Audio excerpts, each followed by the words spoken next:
Galera, e aí? Tudo beleza ou yes? Olha só o que eu preparei para essa videoaula de hoje. Quero trabalhar com vocês 3 conceitos muito importantes na compreensão dos vários eventos geopolíticos. Que conceitos são esses? Olha isso aqui, ó. Conceitos básicos da geopolítica. Estado, território e governo. Você está preparado? Sim ou yes?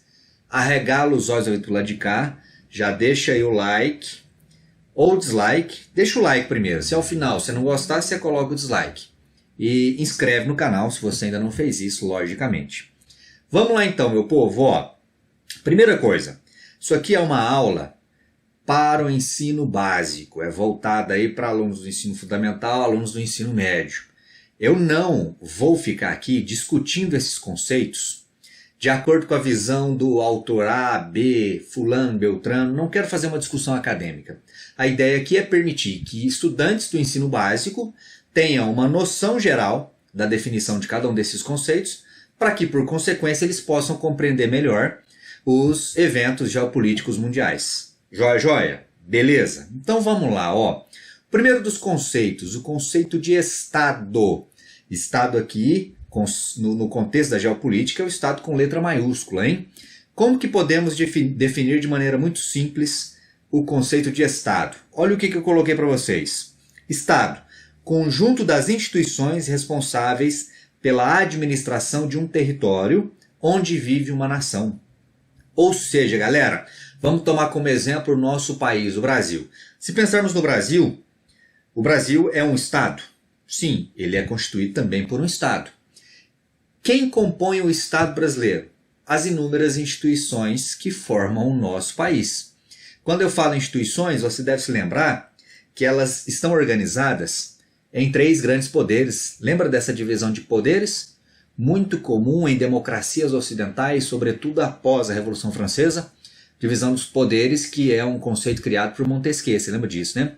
Falei que não ia discutir autores, mas aqui só para dar o referido crédito, né, a autoria dessa ideia da divisão em poderes. No Brasil temos, por exemplo, o Poder Executivo, representado a nível nacional pela Presidência da República, Poder Legislativo, representado pelo Congresso, que tem 2 casas, a Câmara dos Deputados e o Senado Federal, e o Poder Legislativo, representado a nível nacional pela Suprema Corte Federal do Brasil, ou STF.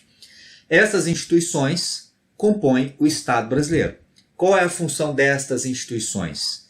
É de administrar um território, o território do Brasil, onde vive o quê? O povo brasileiro, a nação brasileira.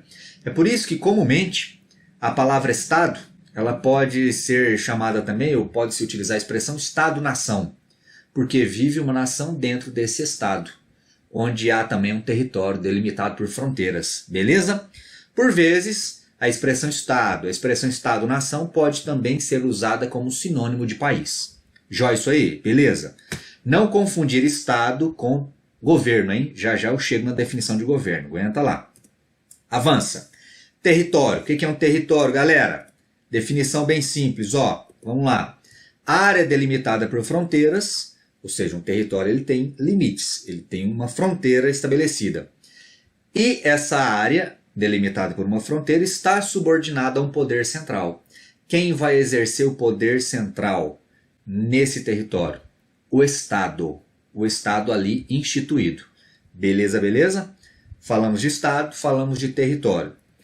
Por fim, governo. Quem é o governo? Olha a definição, simples. Grupo político responsável pela administração das instituições do Estado. Observação importante ao final, olha lá. Em democracias, os governos são transitórios. Pensa, por exemplo, Brasil, 2023. No dia 1º de janeiro de 2023, assumiu a presidência do Brasil um novo governo. Não foi um novo Estado que assumiu a presidência do Brasil, foi um novo governo. O Estado brasileiro, ele continua sendo o mesmo. O Estado brasileiro que existia ano passado, quando era um outro presidente, é o mesmo de agora, com um novo presidente. Ou seja, o Estado brasileiro, por exemplo, galera, ele é o mesmo desde 1988, ano em que foi redigida a atual Constituição do Brasil. Desde então, tivemos vários presidentes, ou seja, vários governos diferentes. Para você nunca se esquecer, lembra do seguinte, exemplo hipotético, ó. Já viu quando é construído uma obra de infraestrutura, uma rodovia, uma ponte, um viaduto, e aí aparece assim, ó, mais uma obra do governo federal. A obra, ela foi sim realizada por iniciativa daquele governo que está ali governando no momento. Mas e o dinheiro usado naquela obra? A expressão popular fala assim, ó, ah não, esse aí é dinheiro do governo. Não, não é dinheiro do governo, é dinheiro do Estado. O governo em si ele não tem dinheiro. O que o governo faz? Ele é responsável pela administração dos recursos estatais, recursos públicos. Você manjou isso aí? Imagine um policial federal. O policial federal, para se tornar policial, ele passa por um concurso público, não é? Ele é funcionário do Estado ou ele é funcionário do governo? Pensa aí um pouquinho. Ele é funcionário do Estado, porque independentemente do governo que estiver presidindo o Brasil, ele será policial federal. Manjou? Existem funcionários de governo? Claro que existem. Aí os funcionários de governo são aqueles indicados pelo presidente da vez. Exemplo, ministros, né? O ministro da Educação, o ministro da Economia. São servidores públicos, funcionários do governo. Mudou o governo, muito provavelmente aqueles ministros também mudam. Jó, isso aí? Beleza? Deixa eu ver quanto tempo aqui já teve minha aula. Ó, 6 minutos. Rapidinho aqui, eu preparei uma outra sequência só para ilustrar esses 3 conceitos e você perceber como que eles aparecem nas relações geopolíticas. Rapidinho aqui, estou finalizando. Ó, aguenta aí, não deixa a aula não. Revisando, vamos lá. Imagine esse território qualquer aqui, um território hipotético. Está aí a delimitação territorial dele.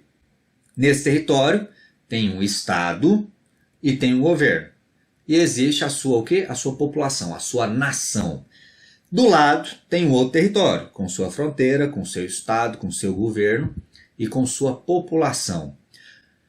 Porém, nesse território, nesse país vermelho, vamos falar assim, ó, país vermelho, o governante considera que tem uma parte do território amarelo que, na verdade, pertence ao vermelho. Na opinião do governante vermelho, uma parte do território do país amarelo é do país vermelho. Olha aqui, ó, a montagem. Nossa, ficou legal essa animação, hein? O que o governante vermelho vai fazer então? Ele quer de volta, ele quer tomar para si uma parte do território amarelo. Ele vai convocar os seus militares, olha aqui os tanques de guerra preparados, ó. E aí, essas forças armadas vão invadir o território do país vizinho.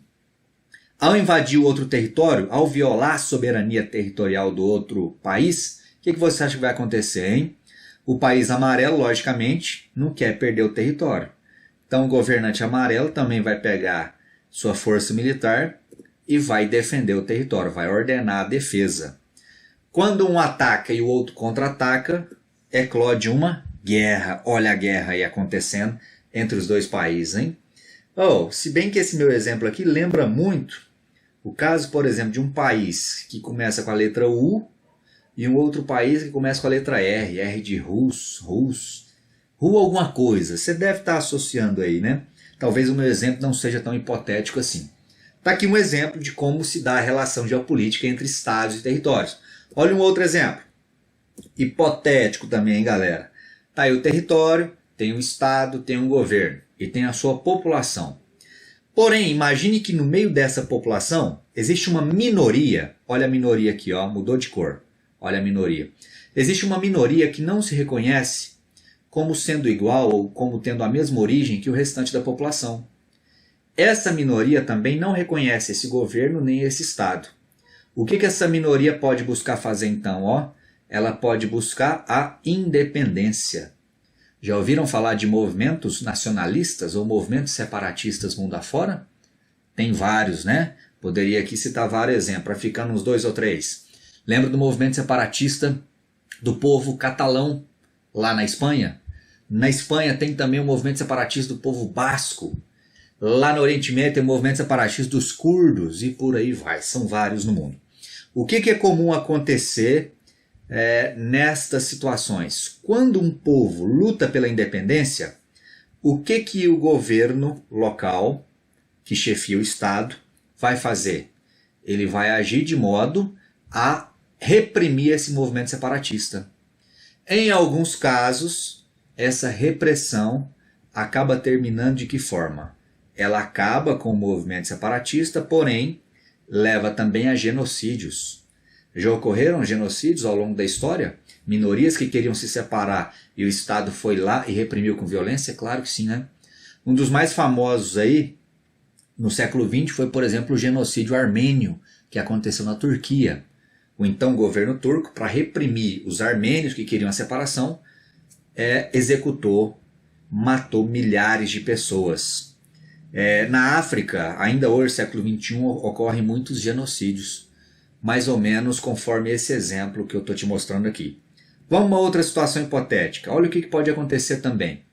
Ocorrem situações em que o próprio governante, imagine aqui, um outro país hipotético. O governante, o presidente, foi eleito democraticamente. Teve a eleição, ele foi eleito.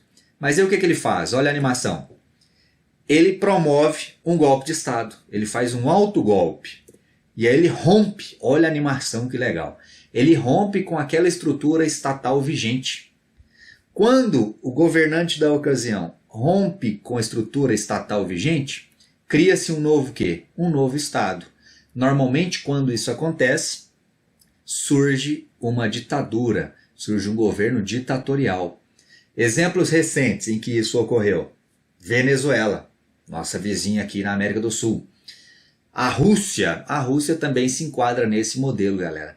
Vladimir Putin foi eleito democraticamente lá no final dos anos 90. E aí desde então ele vem estabelecendo manobras para se perpetuar no poder. Por isso, para muitos, a Rússia já não é mais uma democracia plena também. Beleza, beleza? Para fechar, olha essa outra situação. Considere aqui de novo um exemplo hipotético. Ocorrem situações em que a própria população, olha aí, a população geral, a maior parte dessa população, não reconhece aquele governante e nem o Estado que ele administra. O que essa população pode fazer então? Ela pode agir para a derrubada do poder. A população se mobiliza, pega em armas, vai às ruas e derruba o poder estabelecido. Quando ela derruba o poder estabelecido, cria-se um novo governo e um novo Estado para administrar esse território. Onde isso aconteceu aí ao longo da história são vários exemplos, mas para citar dois aqui, bastante famosos. Isso ocorreu em Cuba, em 1959, Revolução Cubana. Até 59, Cuba era governada por uma ditadura aliada aos Estados Unidos. A partir de 59 surgiu um novo governo, um novo Estado, também ditatorial, mas houve uma ruptura do Estado que havia até 59. Outro exemplo, famoso, Irã, 1979, Revolução Xiita Iraniana. A população xiita do Irã foi às ruas e derrubou o poder que até então governava o país. O regime do Shah Reza Pahlavi, também uma ditadura. Tem um vídeo aqui antigo no nosso canal que trata disso, inclusive. Se você der uma pesquisada aí nos vídeos sobre o Oriente Médio, você vai encontrar isso aí. Valeu, galera! Manjou? Espero que você tenha gostado e compreendido essa explicação. Muito importante aí, esse domínio conceitual para você não se perder mais nas aulas de geopolítica. Valeu? Deixa aí seu like, comenta, vamos trocar ideia. Nos vemos na próxima videoaula. Um abraço e até lá. Valeu!